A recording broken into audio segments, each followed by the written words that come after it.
Welcome to safe N.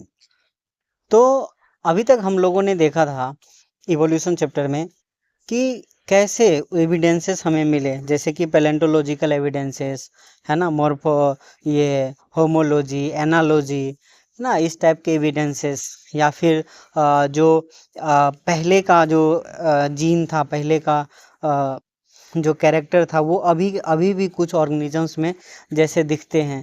तो इन सभी चीज़ों के बारे में हम लोगों ने देखा कि कैसे कौन कौन से एविडेंस हैं जो शो करते हैं कि इवोल्यूशंस कैसे हुए लाइफ फॉर्म्स का इस अर्थ पे। तो अब हम लोग देखेंगे एडेप्टिव रेडिएशंस, है ना। एडेप्टिव रेडिएशंस का कहने का मतलब हुआ कि वो रेडिएशंस, है ना, रेडिएशंस इन द सेंस कि कन्वर्जेंट या डाइवर्जेंट इवोल्यूशंस का बात हो रहा है, कि जिसमें ऑर्गेनिजम्स ने, लाइफ फॉर्म्स ने क्या किया, एडेप्ट किया किसी नए चीज़ को, ताकि उसका सर्वाइबिलिटी क्या हो, मेंटेन हो, है ना। तो अलग अलग, जैसे कि एडेप्टिव रेडिएशंस का एक बात और हो चुका है, जैसे कि एक खास इन्वायरमेंट में अगर ऑर्गेनिजम्स रह रहे हैं, ठीक, तो अलग अलग ओरिजिन, एनालोगस स्ट्रक्चर्स का बात कर रहे हैं, कि अलग अलग ओरिजिन का ऑर्गेन जो है वो किसी एक फंक्शंस के लिए करने लगे, जैसे कि eyes of octopus and eyes of mammals, ठीक है।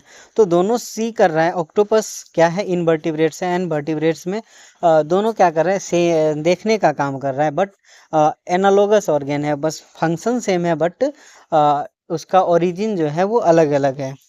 तो वो उसी उसी चीज़ के बारे में हम लोग देखेंगे। During the journey Darwin went to Galapagos island.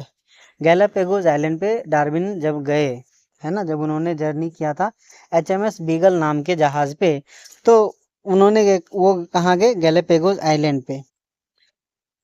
There he observes an amazing diversity of creature.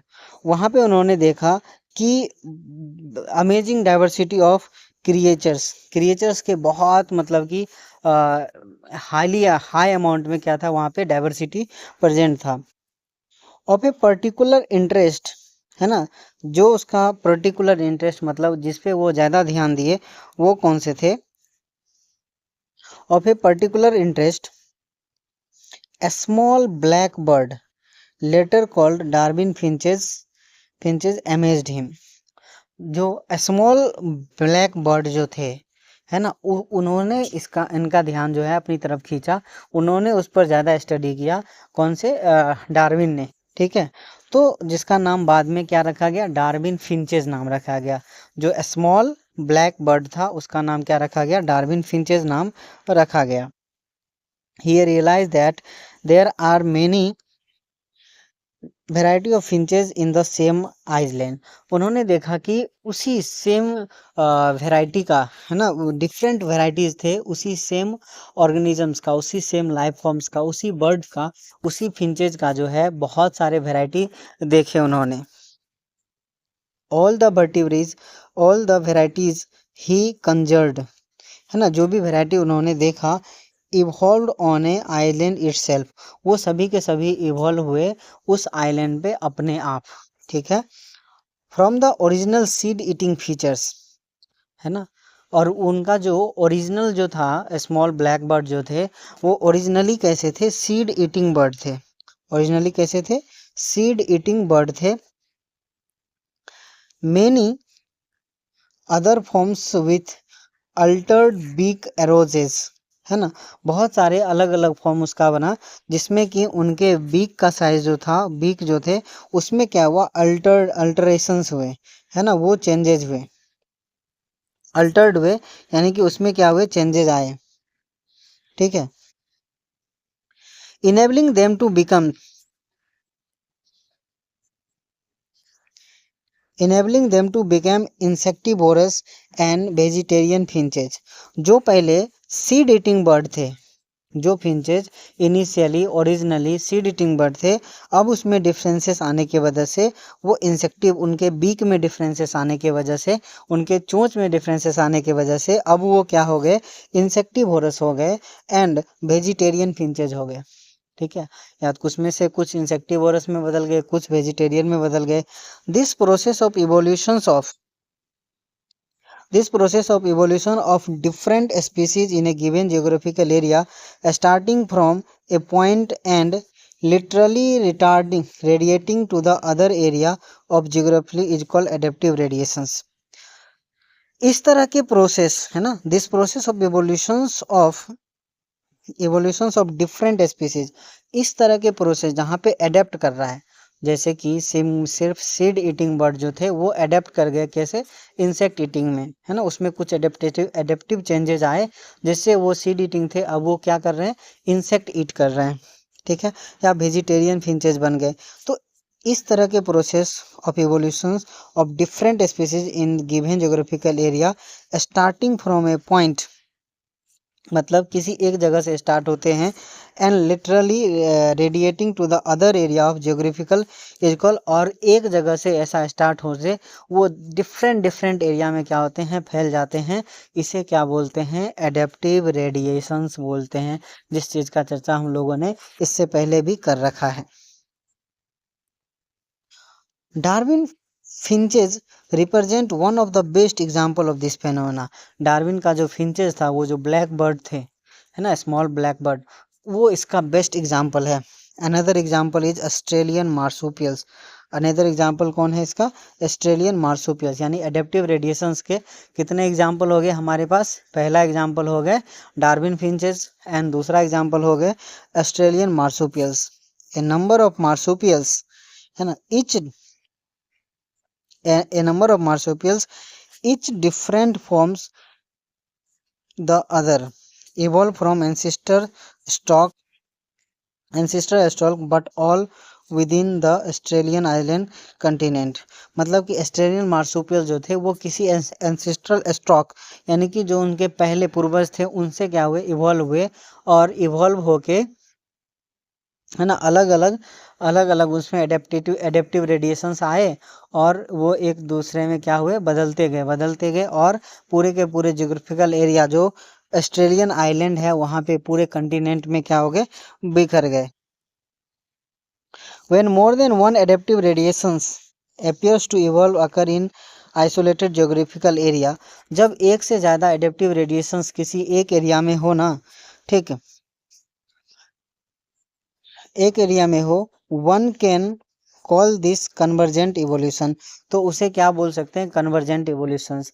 आप इसे ध्यान से देखो, ठीक, जैसे कि डार्विन फिंचेज था, वो पहले क्या था, सीड ईटिंग था।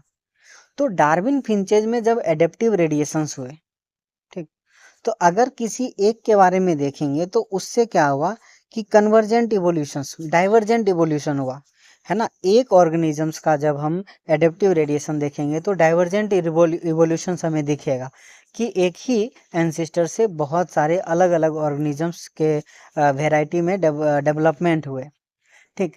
लेकिन अगर किसी आइसोलेटेड ज्योग्राफिकल एरिया में, ठीक, मान लीजिए कि दो से ज़्यादा ऑर्गेनिजम्स हैं और सब में एडेप्टिव रेडिएशंस हो रहे हैं, ठीक, तो उस एडेप्टिव रेडिएशन से जो पहला ऑर्गेनिज्म है वो अगर किसी रिसोर्सेस के लिए अपने आप में एडेप्टेशंस लाया, तो हो सकता है कि दूसरे ऑर्गेनिज्म भी सेम रिसोर्स के लिए एडेप्टेशंस लाए। अब एडेप्टेशंस लाएंगे तो उससे क्या होगा, एक रिसोर्स के लिए एक टाइप का एडेप्टेशंस हो जाएगा, मतलब अलग अलग ऑर्गेनिज्म किसी एक रिसोर्स के लिए एक ही तरह का एडेप्टेशंस ग्रैब कर रहा है। तो इससे क्या होगा कि वहाँ पे कन्वर्जेंट इवोल्यूशंस देखने को मिलेगा। तो वही सेम बात बोल रहा है,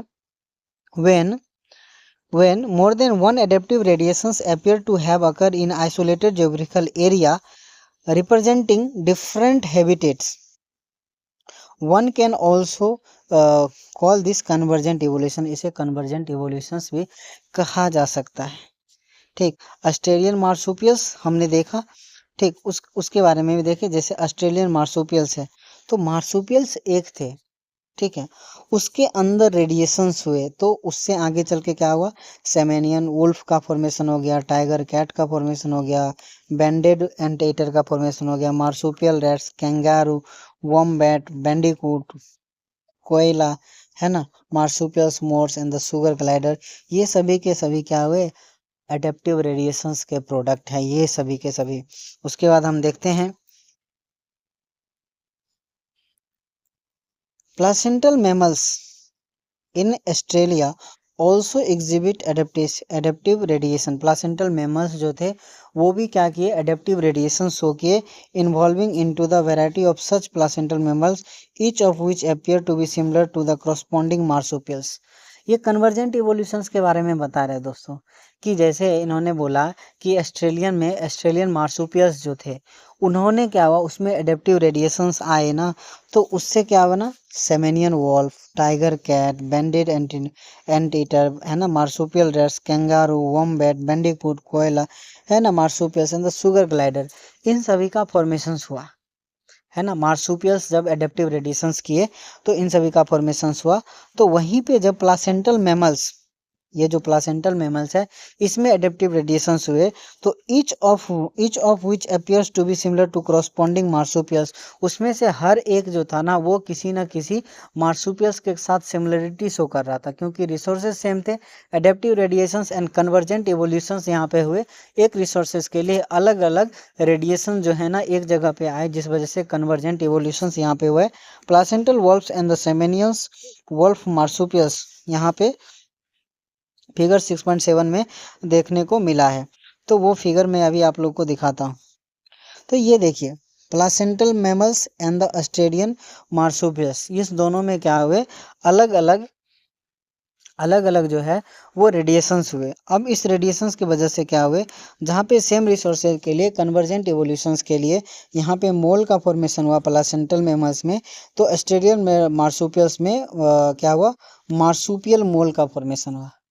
ठीक, एक साइड मोल बना तो दूसरे साइड मार्सुपियल मोल बना, एक साइड एंट ईटर बना तो दूसरे साइड नम्बेट, वो भी क्या है, एंट ईटर है। एक मोल है तो दूसरा मार्सुपियल मोल है, एक एंट ईटर है तो दूसरा नम्बेट, वो भी एंट ईटर है। प्लेसेंटल में माउस बना तो ऑस्ट्रेलियन मार्सुपियल्स में भी मार्सुपियल माउस का फॉर्मेशन हुआ। लेम्यूर बना तो यहाँ पे स्पॉटेड कस्कस का फॉर्मेशन हुआ है ना। यहाँ पे प्लेसेंटल में फ्लाइंग स्क्वेरल्स का फॉर्मेशन हुआ, तो यहाँ पे फ्लाइंग फ्लैंजर का फॉर्मेशन हुआ। यहाँ पे बॉब कैट का फॉर्मेशन हुआ प्लासेंटल्स में, तो यहाँ पे सिमेनियन टाइगर कैट का फॉर्मेशन हुआ। यहाँ पे वॉल्फ का फॉर्मेशन हुआ तो यहाँ पे सिमेनियन वॉल्फ का फॉर्मेशन हुआ। Picture showing convergent evolution of Australian and the placental mammals. अभी आप लोग को ये चीज़ क्लियर हो गया होगा कि placental mammals and Australian marsupials में जब कन्वर्जेंट इवोल्यूशंस हुआ तो यहाँ पे एक है ना, एक जैसे एंट ईटर है तो जो एंट को खाएगा तो उसमें क्या हुआ, रिसोर्सेज सेम हो गए तो मॉडिफिकेशन भी, एडेप्टिव रेडिएशन भी सेम तरह का हुए, तो वो बाद में चल के एक जैसा दिखने भी लगा। तो इसे हम लोग क्या बोलेंगे, कन्वर्जेंट इवोल्यूशंस का देखेंगे यहाँ पे, कन्वर्जेंट इवोल्यूशंस। ठीक है, अब देखते हैं बायोलॉजिकल इवोल्यूशंस। तो अभी हमने क्या देखा कि एडेप्टिव रेडिएशन से इवोल्यूशंस कैसे हुए। अब हम लोग देखते हैं बायोलॉजिकल इवोल्यूशंस कैसे होते हैं। ठीक, evolutions by natural selections in A true sense would have started when cellular forms of life with differences in metabolic capability origin on the earth. evolution by natural selection, ये जो है biological evolutions, ये है evolution by natural selections in A true sense. अगर सही में देखें तो वुड हैव स्टार्टेड, ये नेचुरल सिलेक्शन जो है वो स्टार्ट हो गया था, कब स्टार्ट हुआ था, when cellular form of life. अब सेलुलर फॉर्म ऑफ लाइफ कब आया है ना, 2 billion year ago, when cellular form of life with differences in metabolic capability originate on earth. जब सेलुलर फॉर्म ऑफ लाइफ आया और हर एक सेल में, मतलब अलग अलग सेल में अलग मेटाबॉलिक कैपेसिटी आया, ठीक है, तो वहां से भी क्या हुआ, नेचुरल सिलेक्शंस स्टार्ट हो गए। The essence of Darwin theory about evolutions is natural selections. Darwin theory के अकॉर्डिंग जो इवोल्यूशंस हुआ वो नेचुरल सिलेक्शन के थ्रू हुआ। ठीक है, the rate of appearances of new forms is link to the life cycle और life span. Rate of appearance of new forms, जो नया फॉर्म्स आ रहे हैं है ना, नया फॉर्म्स आ रहे हैं, appears of the new forms is link to the life cycle और द लाइफ स्पेन। जो क्या होता है, लिंक करता है किसके साथ, लाइफ साइकिल या फिर लाइफ स्पेन के साथ लिंक करता है। ठीक, microbes that divide fast have the ability to multiply and become millions of individuals with in hours. जो माइक्रोब्स आसानी से डिवाइड करते हैं, इजिली डिवाइड करते हैं, वो क्या कर सकते हैं कि बिकम्स मिलियंस, कुछ ही घंटों में क्या हो जाएंगे, मिलियंस में आ जाएंगे। A colony of bacteria growing in the given mediums has built in variations in term of ability to utilise feed component. जो ग्रोथ करता है बैक्टीरिया, है ना, उसमें जो एबिलिटी होगा, उसमें जो यूटिलाइज द फीड कंपोनेंट, जो कंपोनेंट को फीड करेगा उसे यूटिलाइज करेगा। Growing on the given medium has built in variations, उसमें जो प्रोडक्ट दिया गया है, जो यूटिलाइज करना है उसके, उसे उसमें उन्होंने वेरिएशंस क्या करेंगे, क्रिएट कर लेंगे। ठीक है। ए change in the medium compositions would bring out only the part of populations say we that survive under the new conditions। यहाँ पे बात क्या किया कि एक, जब हम बैक्टीरिया को ग्रो करते हैं, ठीक है, तो वो इवोल्यूशन करेंगे कि उसके अंदर खाना क्या है।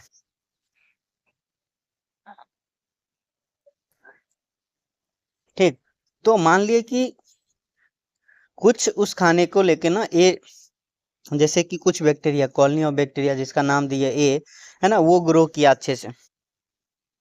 ठीक, अगर हम मीडियम को चेंज कर दिए, ठीक, तो उसमें से कुछ ही ऐसे बैक्टीरिया होंगे जो उस नए मीडियम में भी क्या करेंगे, ग्रो हो सकते हैं।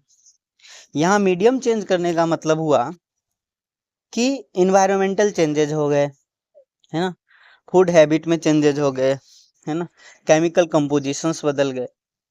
तो इस तरह के चीजें हुए और उसमें नया कंडीशन आया और नया ऑर्गेनिज्म जो है वो नया ऑर्गेनिज्म नहीं, वही ऑर्गेनिज्म जिसमें थोड़ा मॉडिफिकेशन था, अब उस नए फूड के लिए क्या थे, बेटर बेटर थे, ताकि उसे ग्रैब कर सके।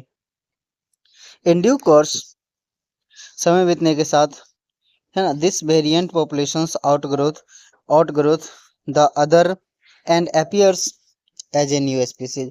अब क्या होगा, समय के साथ साथ ये जो नया स्पीसीज है, जो बी है, वो क्या करेगा, ग्रो करेगा, और दूसरे जो है, जो इसके लिए अनकंफर्टेबल है इस कंपोनेंट के लिए, वो धीरे धीरे कम होंगे और ये अपना नया पॉपुलेशंस में ग्रो करेंगे। जो पुराना पॉपुलेशन था वो पुराने फूड पे ही क्या करेंगे, टिके रहेंगे, और नया पॉपुलेशन जो है वो इसमें ज़्यादा कंफर्टेबल है, तो वो अब इससे एक नया स्पीसीज का क्या हो जाएगा, फॉर्मेशन हो जाएगा, स्पेसिएशन से इसे बोलते हैं। This would happen with in days, ये कुछ दिन में हो सकते हैं। क्यों हो सकते हैं, इसके पीछे रीजन है कि बैक्टीरिया का जो लाइफ ग्रोथ टाइमिंग है वो क्या है, 20 मिनट्स। जैसे मान लो इकोलाई का ले लेते 20 मिनट्स, ईस्ट का ले लेते 90 मिनट्स। ठीक है, तो इसमें हम लोग क्या देखेंगे कि कुछ ही दिनों में इसके बहुत सारे पॉपुलेशंस जो होंगे ना, वो डेवलप हो जाएंगे, तो उसमें वेरिएशंस आने लगेंगे और नया स्पीसीज का फॉर्मेशन विद इन डेज हो सकता है। ठीक, for these same things to happen in the fish and fall would takes millions of years as life span of these animals are in years, है ना। जैसे फॉल ले ले, फिश ले ले, इसका लाइफ स्पेन ईयर्स में है, तो इसमें अगर ये चीज कराना हो तो इसके मिलियंस ईयर लग जाएंगे। वहीं पे बैक्टीरिया में तो 20 मिनट्स में डिवाइड कर लेता है इकोलाई।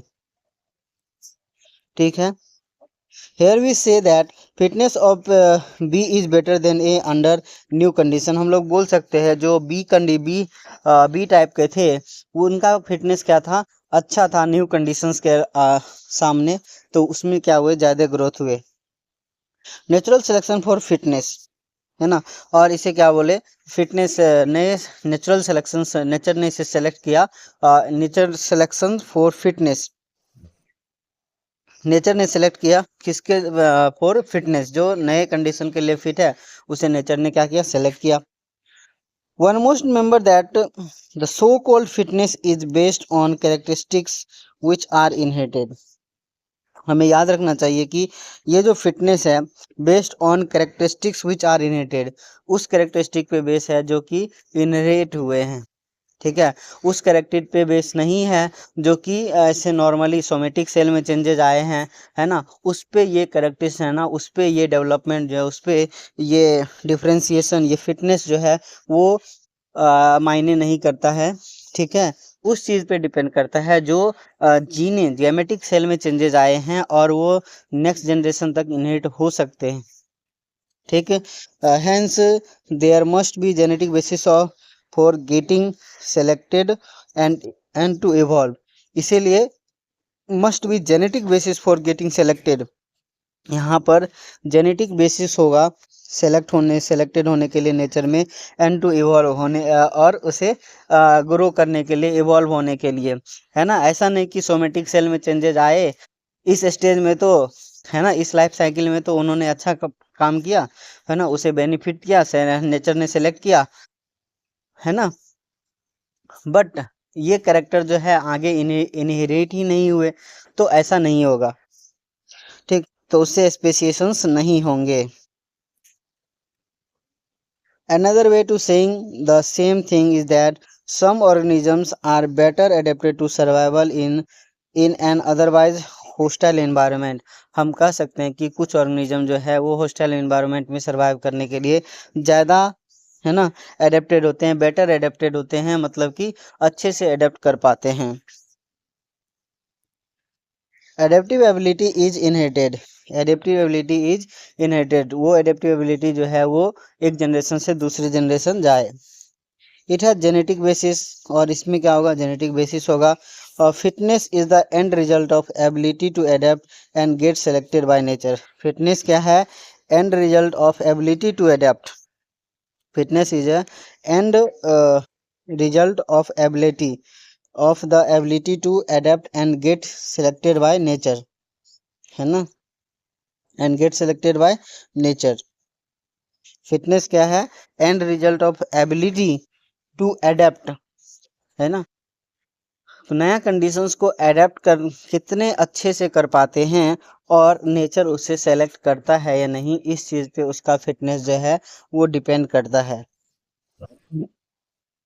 अब देखते हैं कि branching descents and natural selections are the two key concept of Darwin theory of evolutions.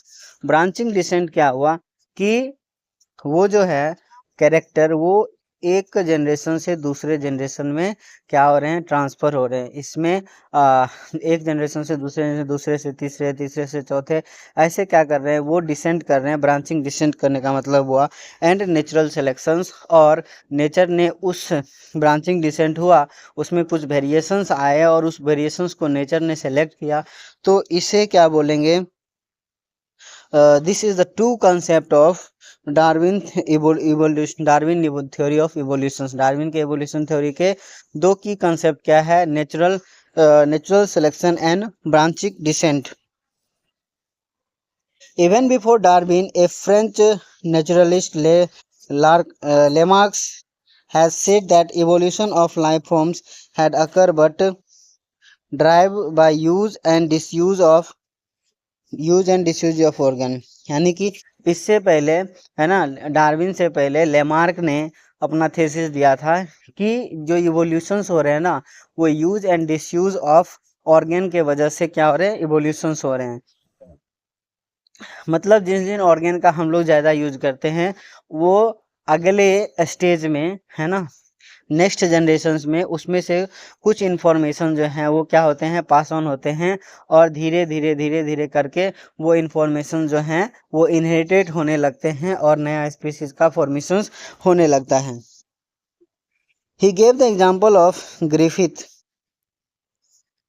Lamarck gave the example of Griffith who in an attempt to forage leaves on tall tree had to adapt and colonize their elongate their Griffith नहीं भाई, giraffe लिखा हुआ है, sorry. ठीक है, he gave the example of giraffe. उन्होंने giraffe का example दिया कि who in an attempted to forage leaves, जिन्होंने हमेशा क्या किया, कोशिश किया कि लीफ को खाएं।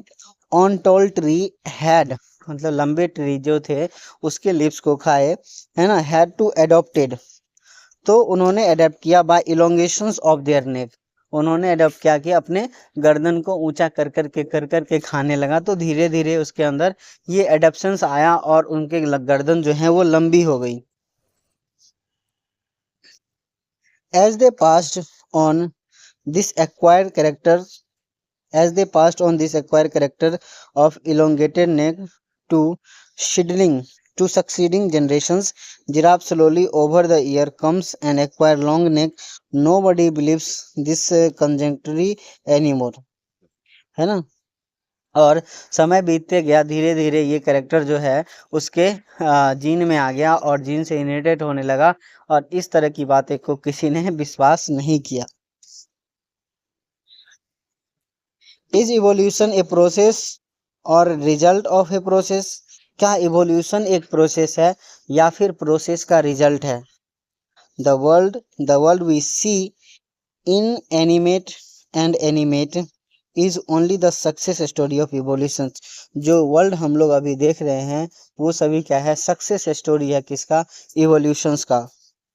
When we describe the story of the worlds, we describe evolution as a process.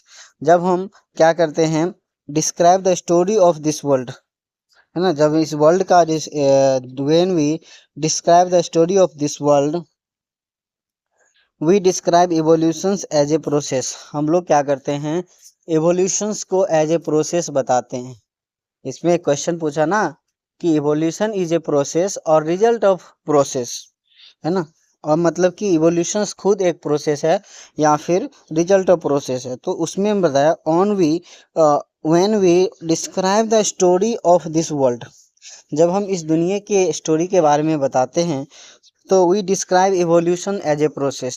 तो इवोल्यूशन क्या है? एक प्रोसेस है, ठीक है।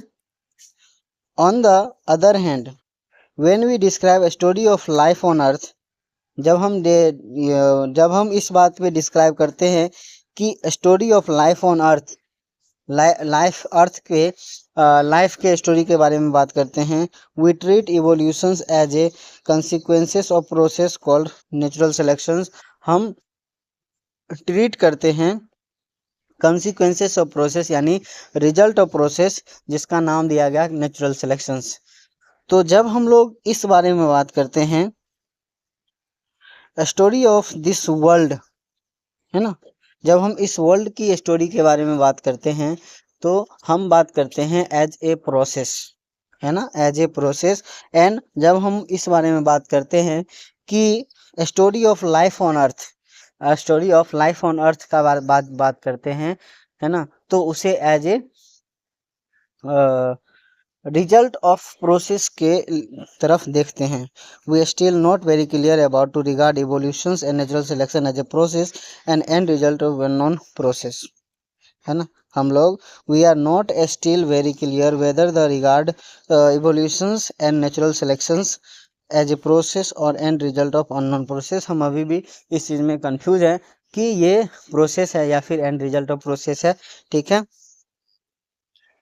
It is possible that work of Thomas Malthus on populations influenced Darwin. Yeah, it is possible that work of Thomas Malthus on population influenced Darwin. ये संभव है कि वर्क ऑफ थॉमस माल्थस जो थे साइंटिस्ट थे, उन्होंने वर्क किया किस पे? पॉपुलेशन का, जिसने इन्फ्लुएंस किया किसको? डार्विन को। Natural selection is based on certain observations which are factual. For example, natural selections are limited. Populations are stable in size except for seasonal functions. Member of populations vary in characteristics. In fact, no two individuals are alike, even though they look superficially similar. Most of the variation are inherited, etc. Natural selection जो है वो इस चीज़ पे basis है, certain observations which are factual, जो कि natural selection जो है इस चीज़ पे बेसिस है। अब वो कौन कौन से बेसिस है? पहला, natural selection, natural resources are limited. Nature का जो रिसोर्सेस है ना वो क्या है? लिमिटेड है, एक फिक्स अमाउंट ऑफ रिसोर्सेस है। Populations are stable in size except for seasonal fluctuation. Population का साइज जो है ना वो क्या होगा? पॉपुलेशन का साइज जो है वो क्या है? फिक्स है, स्टेबल है ना। जिसे हम लोग कैन किसके बात करते हैं, के वैल्यू, कैरिंग कैपेसिटी का बात करते हैं। तो पॉपुलेशन का साइज फिक्स है ना, according to the resources, limited resources. ठीक, अब लिमिटेड रिसोर्सेज से अगर कोई इन्वायरमेंटल फ्लक्चुएशंस आ गए, सीजनल फ्लक्चुएशंस आ गए, तो हो सकते हैं कि उस पॉपुलेशंस में कुछ डिफरेंसेस आए, बट उसका साइज स्टेबल है। Member of populations very in characteristics, और जो पॉपुलेशन का मेंबर है वो वेरी करेंगे किसमें, कैरेक्टरिस्टिक्स में। In fact no two individual are alike, यहाँ तक कि कोई दो इंडिविजुअल्स भी एक दूसरे के एक समान नहीं है। Even though they look superficially similar, यहाँ तक कि जब वो बाहर से सिमिलर दिखते हैं फिर भी अंदर कुछ ना कुछ उसमें क्या है कि डिफरेंसेस है। Most of the variations are inherited, इसमें से बहुत सारे वेरिएशन जो होते हैं वो इनहेरिट होते हैं। The fact that theoretically population size will grow exponentially if everybody reproduce maximally, है ना, this fact can be seen in growing bacterial populations, and fact that population size is really are limited means that there had been competitions for resources, है ना। जब हम theoretically देखेंगे ना तो किसी भी पॉपुलेशन साइज जो होता है वो एक्सपोनेंशियली ग्रो करेगा। जब हम क्या करेंगे, थ्योरेटिकली देखेंगे तो एक्सपोनेंशियली ग्रो करेगा। जैसे कि हम लोग बैक्टीरिया में देखते हैं, जब वो मैक्सिमम रिप्रोड्यूस करेगा, एवरीबॉडी जो है वो मैक्सिमम रिप्रोडक्शंस पे आ जाएंगे, तो वो एक्सपोनेंशियली ग्रो करेगा। But and the fact that population size is really are limited, जबकि फैक्ट ये है कि पॉपुलेशन साइज जो है वो रियली इनहेरिटेड है, रियली लिमिटेड है। क्यों लिमिटेड है, means that had been competitions for resources, यहाँ पर क्योंकि रिसोर्सेज लिमिटेड है तो ऐसे देखने में लगता है कि एक्सपोनेंशियल ग्रोथ होगा, बट नहीं, क्योंकि रिसोर्सेज लिमिटेड है तो वो स्टेबल हो जाएगा, लिमिटेड हो जाएगा। Only some survived and grew at a cost of other could not flourish, उसमें से कुछ सर्वाइव करेंगे और बहुत सारे जो होंगे ग्रू एट कॉस्ट ऑफ अदर, दूसरे के ग्रो के कॉस्ट पे क्या होंगे, दे कुड नॉट फ्लोरिश, वो ग्रो नहीं करेंगे। मतलब कहने का मतलब है कि लिमिटेड रिसोर्सेस है, कंपटीशंस होंगे, जो अच्छा सर्वाइव करेंगे वो रहेंगे, जो नहीं करेंगे वो फ्लोरिश नहीं होंगे, वो उसमें। The novelty and brilliant insight of Darwin was this, है ना, डार्विन का जो वो था, इंस्टिंक्ट था, उसके बारे में बात करते हैं। The novelty and brilliant insight of Darwin was this, he asserted that variations which are herited and which makes resources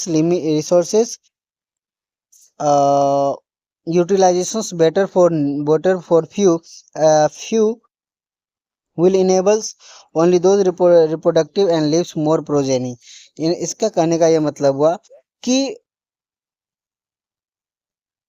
which are heritated, मतलब asserted that variations which are heritated and which makes resources utilizations better for few, मतलब कि जो हेरिटेट हो रहे हैं ना informations, या फिर जो कैरेक्टराइजेशन, जो वेरिएशंस इनहेरिट हो रहे हैं, अगर उसे मदद कर रहा है ना, यूटिलाइजेशंस बेटर फॉर, मतलब रिसोर्सेस को अच्छे से यूटिलाइज करने के लिए, तो उसे बनाता है enables only those two reproduce and leave more progeny, और उसे मदद करता है उसी ऑर्गेनिजम्स को जो रिसोर्सेस को अच्छे से यूज कर सकते हैं for reproductions and leave more progeny, और वो रिप्रोडक्शंस करते हैं और नए प्रोजेनी जो होते हैं, मोर प्रोजेनी जो होते हैं, वो क्या करते हैं, देते हैं।